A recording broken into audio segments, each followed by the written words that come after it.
Hello, my name is Stephen Kilger. I'm the managing editor of Feed and Grain magazine and the host of the Feed and Grain podcast. Thank you so much for joining me today as we dive deep into the issues affecting the feed manufacturing, grain handling, and allied industries. Today's episode is brought to you by the Bin Whip from Newmat Systems. The powerful dual impact bin whip removes the toughest buildup and blockages in industrial storage silos without hazardous silo entry. Learn more today at binwhip.com. Today, my guest is Leah Wilkinson, the Vice President of Public Policy and Education at the American Feed Industry Association. We sat down at this year's IPPE to talk about the AFIA's legislative priorities on the federal and state level going into 2025. We also spent some time talking about the changes to feed ingredient approvals and the new pathways for getting that done. I hope you enjoy the interview. If you want to help out with the podcast and are listening to this in a podcasting app, please rate us and subscribe. If you're listening online, sign up for the Feed and Grain newsletter, Industry Watch, to see when new podcasts drop and stay up to date with all the news from around the industry. Now, on to the show. Hey, Leah. Thank you so much for joining me today. Thanks for the opportunity. Yeah, it's the last day at IPPE. It's been a fun show, a busy show. I'm sure I know you've been running around all over the place. You've been giving talks and sessions and all that stuff. But for anyone who doesn't know you or hasn't seen you at this show, tell me a little bit more about yourself and what you do with AFIA. Sure. So I'm Leah Wilkinson, Vice President of Public Policy and Education for the American Feed Industry Association. That means I oversee our legislative and regulatory work on behalf of our members. So AFIA is a trade association that represents the global feed industry. We have feed manufacturers, pet food manufacturers, ingredient suppliers, equipment manufacturers, really anybody that has anything to do with the feed industry is our members, and we work and advocate on their behalf at the state and federal level, work internationally as well, and then host networking events like IPPE and do education offerings as well for the industry. Yeah, you guys have a lot on your plate. It's busy, but it's great. Well, you gave a talk yesterday, a tech talk here at IPPE about the new feed ingredient regulations that are kind of going into effect. So there were three. One was in partnership with AFCO. Then it went temporarily down to two, and now it will then back up to three. And now AFCO is going to introduce a fourth. Can you explain a little bit about, what the heck is going on?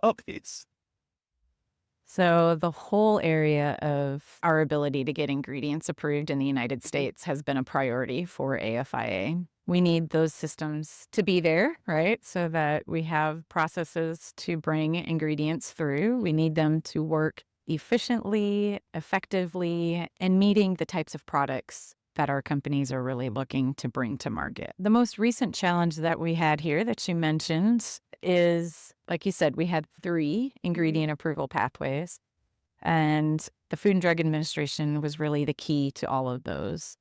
The FDA still has their food additive petition process and the generally recognized as safe process, or GRAS. You'll hear us use that acronym. But the other piece was their partnership with AFCO, the Association of American Feed Control Officials, for their ingredient review pathway. And FDA was the safety reviewer for AFCO. And so those two worked together under memorandum of understanding.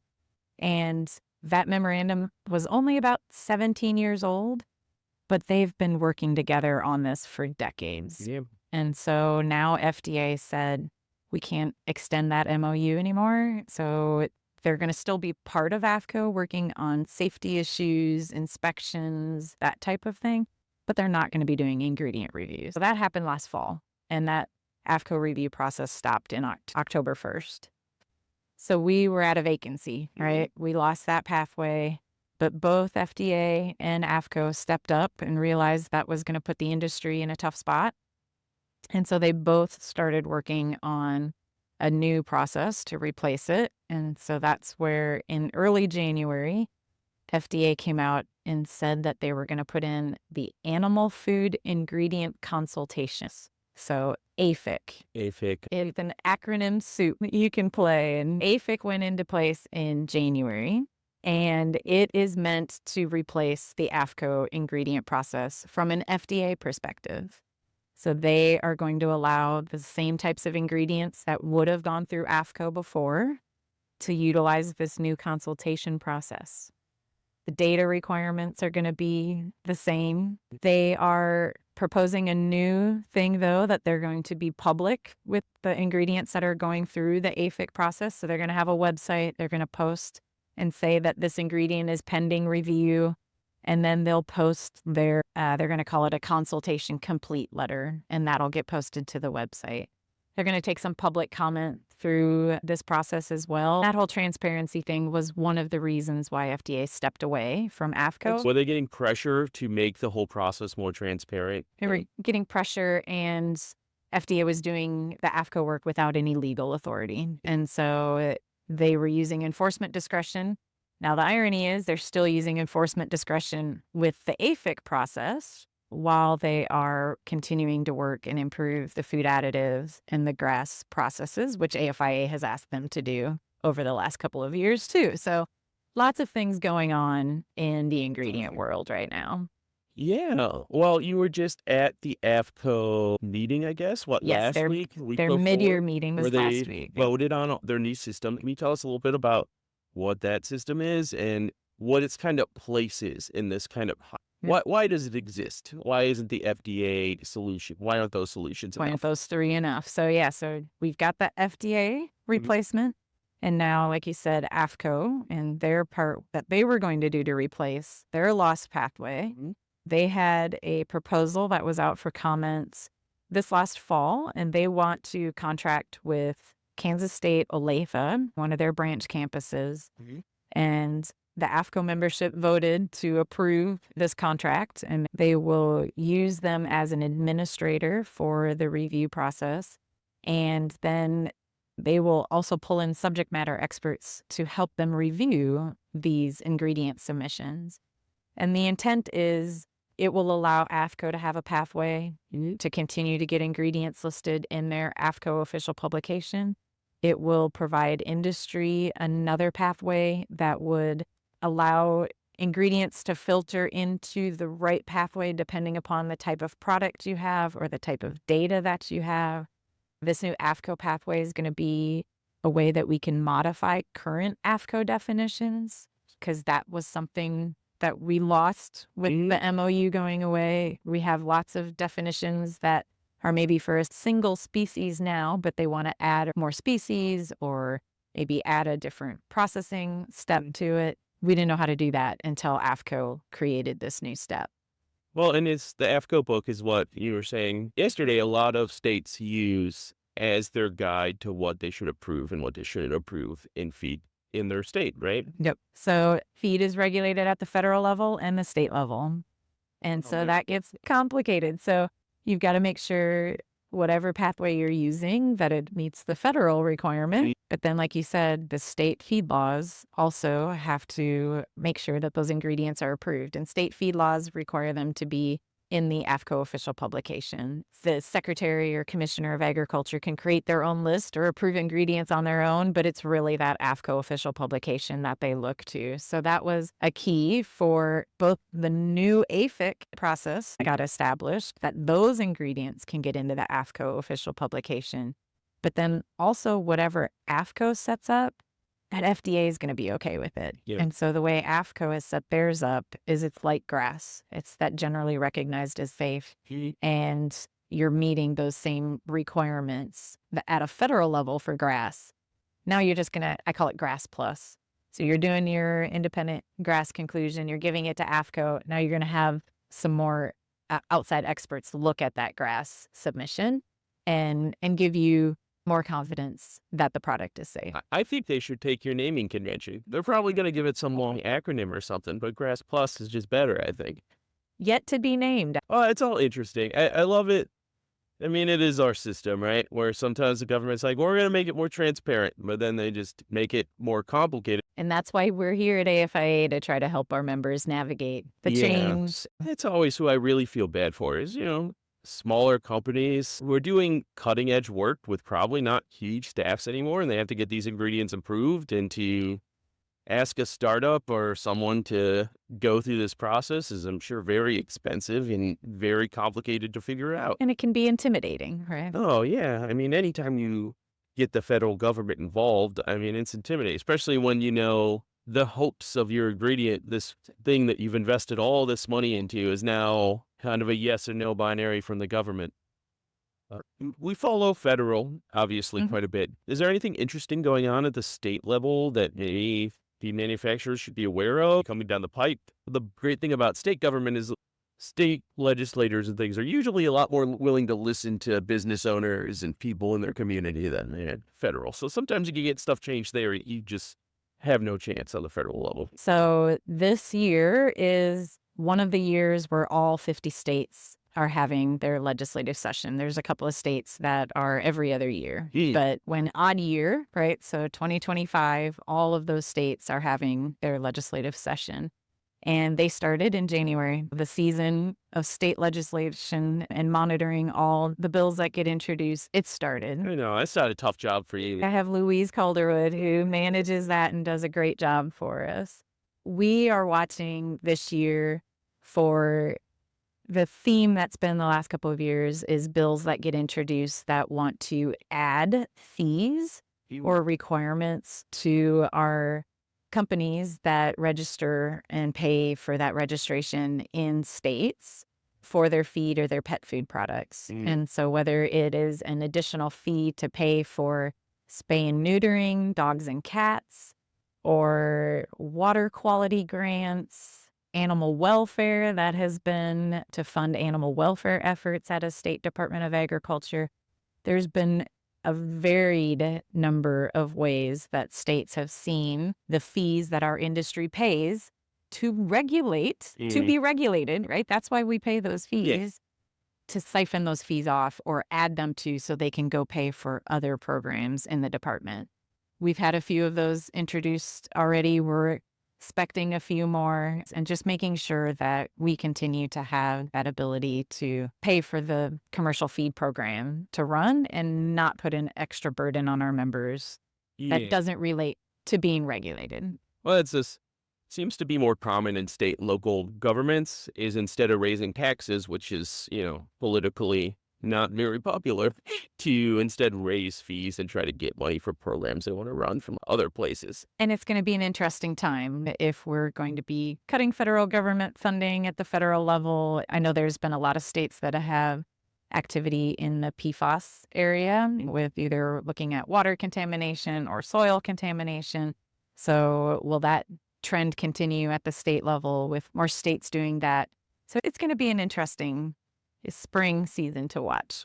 What else, as you put it with another session at IPPE, what else is keeping you up at night? What else are you worried about? What else are you watching at the federal government level? So we have a new administration. We have a new Congress, new administration, new Congress, really trying to get things up and running. The House and Senate have elected their leaders. They've appointed their committee, the committee leadership, the committee members, and they're getting up, running, and getting moving. So the big thing with the Senate is getting all of the president's appointees through their confirmation hearings, through the votes in the committee, and then through the full confirmation by the Senate.